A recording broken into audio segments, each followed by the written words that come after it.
Ici Piero San Giorgio. Aujourd'hui, nous allons parler de l'effondrement économique en Égypte.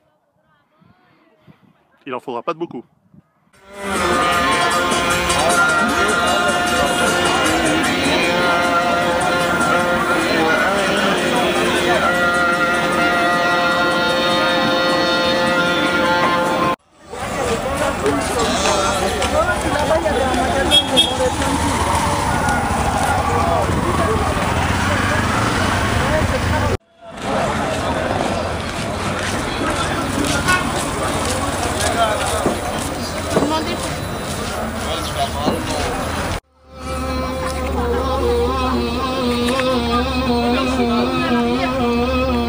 Je t'en prie.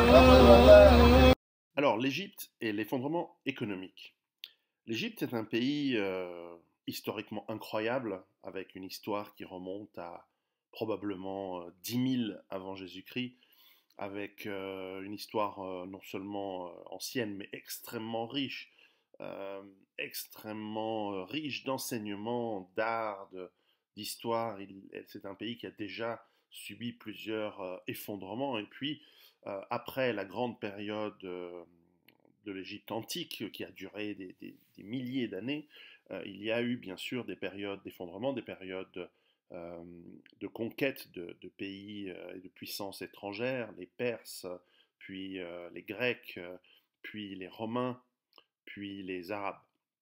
Et puis après, plus tard, bien et plus proche de nous, bien sûr, la conquête très courte, mais qui a marqué beaucoup l'Égypte de la France, de Napoléon Bonaparte à l'époque, et puis plus tard le protectorat, si on veut, britannique, et puis les conflits plus récents liés au canal de Suez en 1956, mais enfin la nationalisation du canal de Suez par Nasser, mais aussi les guerres avec Israël en 67 et en 73, donc 73 pour ceux qui parlent correctement le français.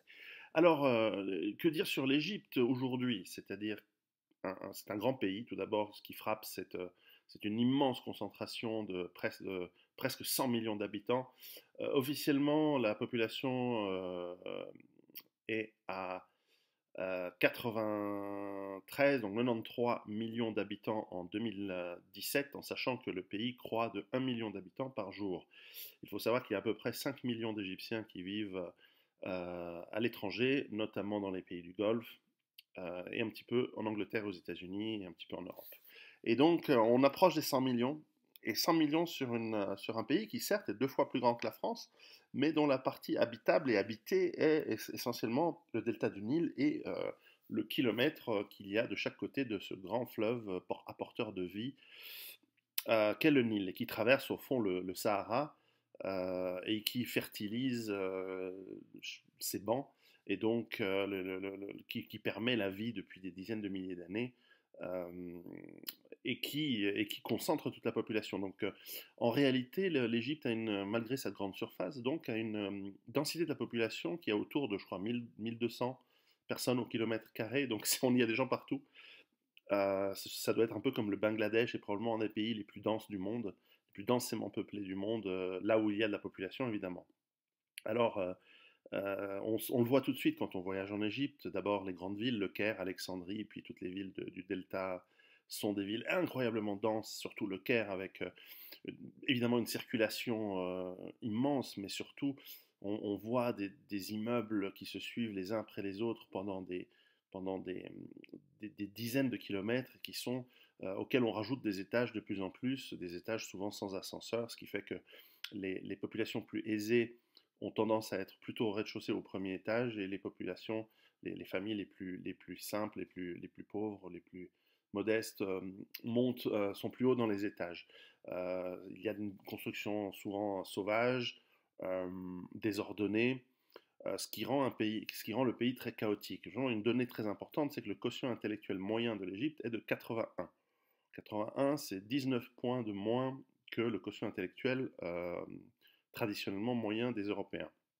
Et donc, comme vous pouvez le constater, la plupart des pays qui ont des quotients intellectuels autour de 80 ont des grands problèmes structurels à créer une masse de population suffisamment éduquée pour arriver à une masse moyenne. C'est simplement pas possible. génétiquement, intellectuellement pas possible. L'Égypte a été très longtemps, quand Napoléon est arrivé en Égypte, c'était une population de 3 millions. L'Égypte a été malgré tout une grande puissance euh, du monde méditerranéen et proche oriental, puisque depuis toujours, elle a été un grenier, une source agricole importante, ce qui a permis une population plus importante que d'autres, ce qui a aussi permis donc la création d'armées puissantes.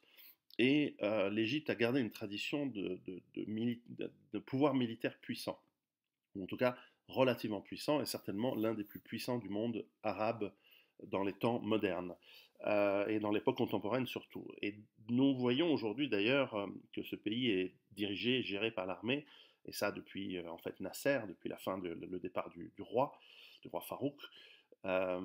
Et Nasser, dans les années 50, a essayé de moderniser le pays, il a fait un très grand travail. Nasser est toujours aimé, bien que controversé aujourd'hui en Égypte. Il est aimé pour avoir euh, mis en place des systèmes d'éducation de la population, surtout une réforme agraire très importante où beaucoup de terres ont été redistribuées à des petits paysans, donc il est apprécié pour ça.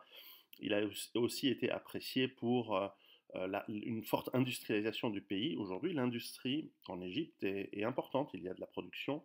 Il n'y a pas que de la production agricole, il y a aussi de la production industrielle, notamment dans l'acier.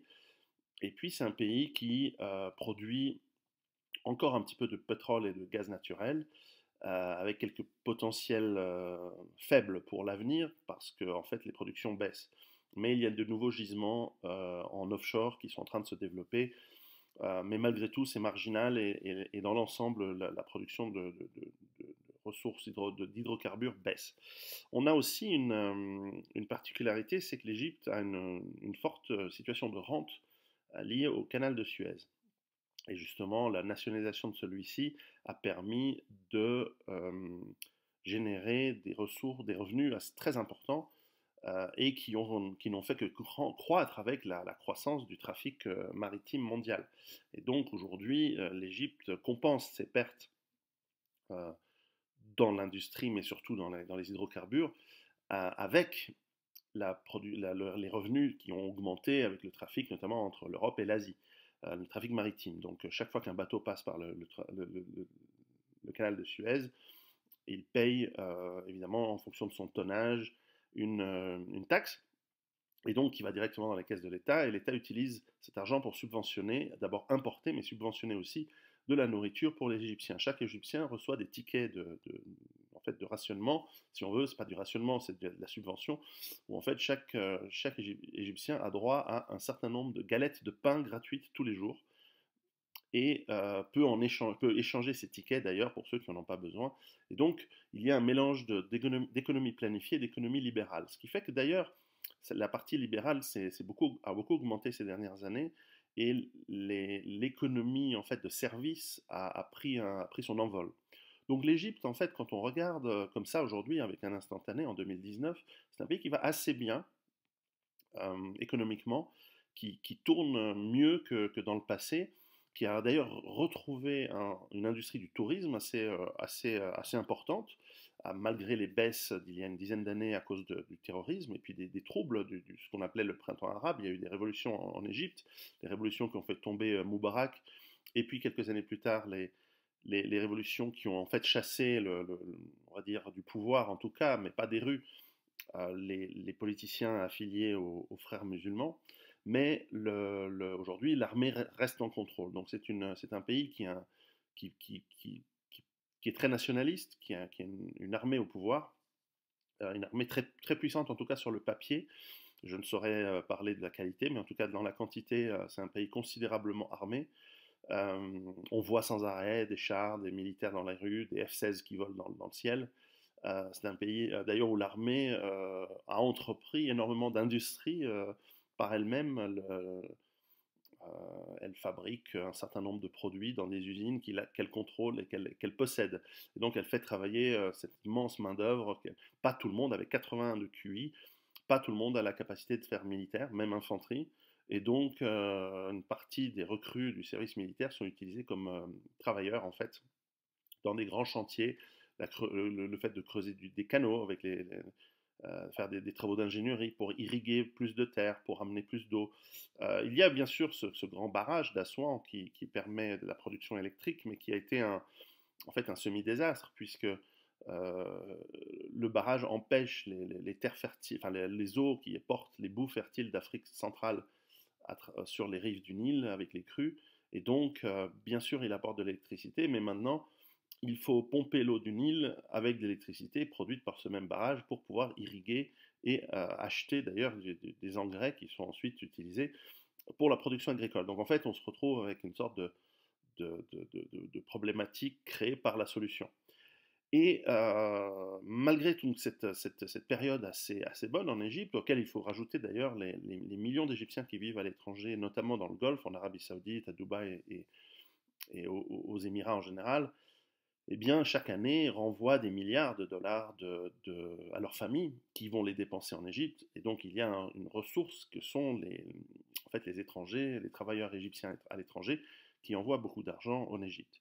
Il y a pas mal d'Égyptiens qui vivent en Angleterre. Ce sont souvent des Égyptiens très riches, qui ont un pied-à-terre à Londres. Euh, Tout le monde connaît la famille qui possède Harrods, Al-Fayed, mais il y en a d'autres. Et, euh, et donc, l'Égypte aujourd'hui, si on le voyait vraiment ponctuellement aujourd'hui, on dirait que c'est un pays qui va bien. Pourtant, c'est une bombe à retardement, puisque pratiquement 100 millions d'habitants sur une si petite terre, et avec une économie dépendante essentiellement d'hydrocarbures qui baissent, de tourisme qui est dépendant de crises ou géopolitiques, de terrorisme ou d'économie, et puis évidemment le canal de Suez qui est incroyablement dépendant du trafic global maritime. Si celui-ci devait ralentir ou s'arrêter, ou si le trafic maritime entre l'Asie et l'Europe passait par l'Arctique, ou par la voie ferroviaire qui est en train de se terminer, cette nouvelle route de la soie, eh bien les revenus pour l'Égypte vont baisser. Si ces revenus baissent, et malgré le développement de nouvelles technologies autour du Caire, dans le nord-ouest du Caire, il y a des nouvelles villes censés être des hubs de développement technologique, mais là aussi, si la formation technique des élites égyptiennes semble être parmi les meilleures au Moyen-Orient, notamment dans l'informatique et dans l'ingénierie, elles sont réputées pour ça, eh bien malgré tout, la masse de la population, elle n'a pas le niveau d'être dans ce monde globalisé. Et donc reste dans l'industrie, dans l'agriculture et pour la plupart, en fait, en réalité, au chômage. Et donc, si ces revenus baissent, si les revenus économiques du pays baissent, il sera difficile de subventionner la nourriture et donc nous aurons de plus en plus des crises profondes avec potentiellement une explosion du pays et donc 100 millions de personnes qui se retrouvent avec très peu de nourriture ou sans nourriture. Et là, c'est une crise humanitaire et migratoire potentielle gigantesque. C'est 2 fois l'Algérie et avec un risque qui pour moi est bien plus grand que celui par exemple de l'Algérie ou qui pourrait se comparer à l'Arabie Saoudite, mais c'est 2 fois plus de population que l'Arabie Saoudite, bien plus que 2 fois plus. Alors, un autre risque pour l'Égypte, en cas enfin, qui pourrait être même une source de problème, c'est évidemment le conflit lié à l'eau. L'Égypte dépend du Nil pour son agriculture, pour son eau potable, pour énormément de choses, et même une partie de son énergie. Et donc, l'Égypte a besoin d'eau qui elle-même est de plus en plus pompée par les pays qui sont en amont du Nil, l'Ouganda, près du lac Victoria, qui en est la source, mais aussi l'Éthiopie pour le Nil bleu, et puis le Sud-Soudan et le Soudan qui se développent et qui ont besoin eux aussi de développer leur agriculture. Alors particulièrement pour l'agriculture, l'Éthiopie et l'Ouganda développent aujourd'hui une agriculture intensive à l'exportation pour des pays qui ont investi lourdement dans ces 2 pays pour l'agriculture et qui ont acheté énormément de terres et qui aujourd'hui utilisent les eaux pour les irriguer. Ces eaux qui sont utilisées dans les légumes, le coton, que sais-je, eh bien, ne vont plus dans le Nil et donc font baisser le volume total de ce fleuve. Et donc, il y a moins d'eau qui arrive dans le barrage qui doit être ouvert régulièrement pour que l'eau du Nil continue. Et alors, certes, il y a probablement 10 ans de réserve d'eau dans le lac Nasser. Donc, l'Égypte pourrait avoir 10 ans d'eau en vidant ce barrage, en vidant le lac Nasser. Mais enfin, la problématique stratégique est importante. Donc, les risques de conflit entre l'Égypte et ses voisins du Sud sont très importants dans le futur. Et tout ça pour dire donc que c'est un pays qui a des risques. Alors, souvent dans les cultures du Moyen-Orient, il y a des solidarités de famille. Toutefois, je mettrai un bémol pour l'Égypte car la population est tellement dense que on imagine très mal la population du Caire repartir dans ses villages d'origine, dans le delta ou sur le long du Nil, et revenir à des familles, revenir à vivre dans leur famille. Il y aura vraiment, vraiment trop de gens. Donc c'est vraiment une bombe qui pourrait exploser. Le risque de guerre avec son voisin, avec Israël, est faible aujourd'hui car la paix a été signée entre Sadat et il a payé de sa vie cela, et donc et l'État hébreu. Et donc ça, c'est un risque qui est faible.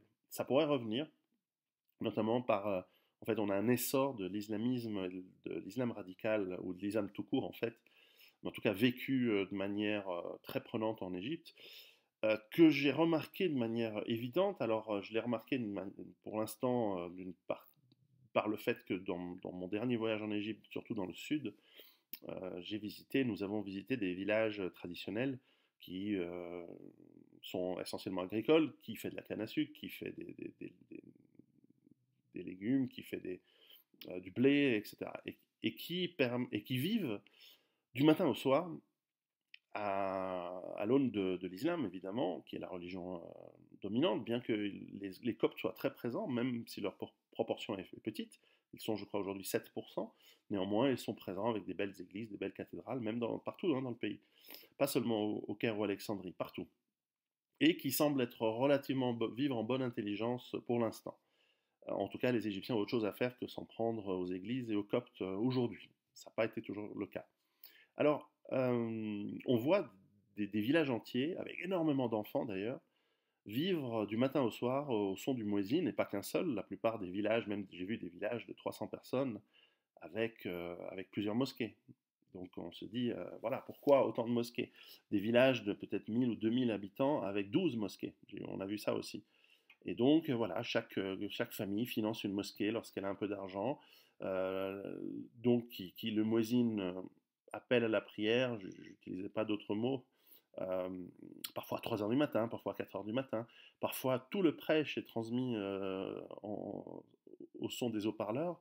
La journée, les hommes sont souvent au café et la télévision ne passe que des retranscriptions de chaînes islamistes venant d'Arabie Saoudite, montrant des images des pèlerinages à la Mecque, par exemple. À la radio, ils n'écoutent, que ce soit dans le taxi ou dans les cafés, que des extraits du Coran ou des prêches citant différents hadiths ou, euh, ou d'autres textes considérés comme religieux.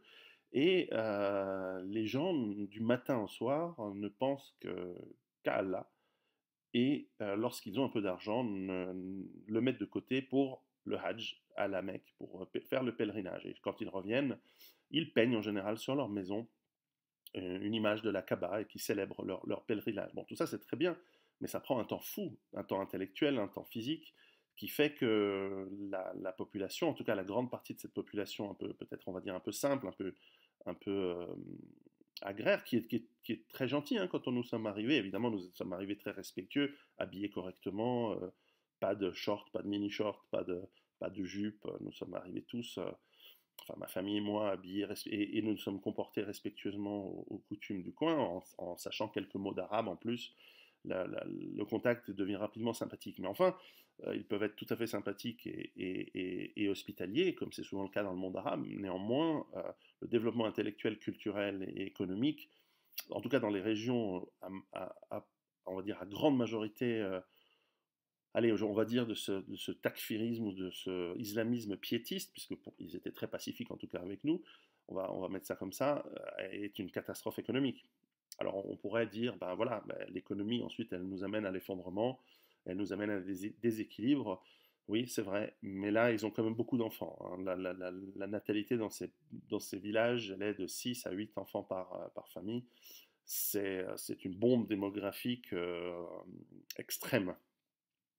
Toutefois, ils semblent aimer leur pays, c'est vrai que c'est un beau pays, même le désert est très beau, Et puis la vallée du Nil est juste formidable, est juste riche en histoire, mais aussi visiblement très très belle.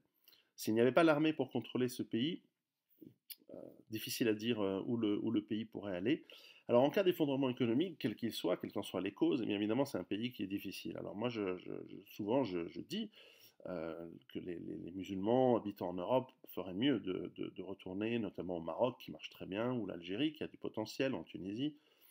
Pour l'Égypte, je suis par honnêteté obligé de dire que je ne crois pas du tout à la survie à long terme de l'Égypte. Et donc si vous êtes égyptien ou si vous préparez votre base autonome durable en Égypte, soyez très attentifs, faites-le loin des grandes villes, mais vraiment très très loin du Caire. Alors dans le grand sud du pays, c'est possible, au bord du Nil, oui, euh, mais, euh, mais très franchement, trouvez une autre solution. Parce que si votre bad est un peu dans le delta du Nil, vous allez être submergé par le Caire et Alexandrie et les autres villes. C'est trop. Donc je vous déconseille vraiment l'Égypte comme pays comme lieu de repli en cas d'effondrement économique. Voilà. Donc, si vous aimez, vous appuyez sur les plus, vous pouvez évidemment vous abonner. Je vous rappelle que j'ai une chaîne Patreon et qu'on me trouve essentiellement sur VK comme réseau social. À très bientôt et salam alaikum, comme on dit en France, et en Égypte aussi. À bientôt. Alors la question c'est comment tu construis un machin comme ça en 30 ans avec 1 ou 2 millions de blocs de pierre qui font en moyenne une tonne et demie. Alors autant la petite qui est censée être postérieure aux autres, ouais c'est jouable. Les grandes c'est impressionnant quand même. Voilà les arnaques à touristes.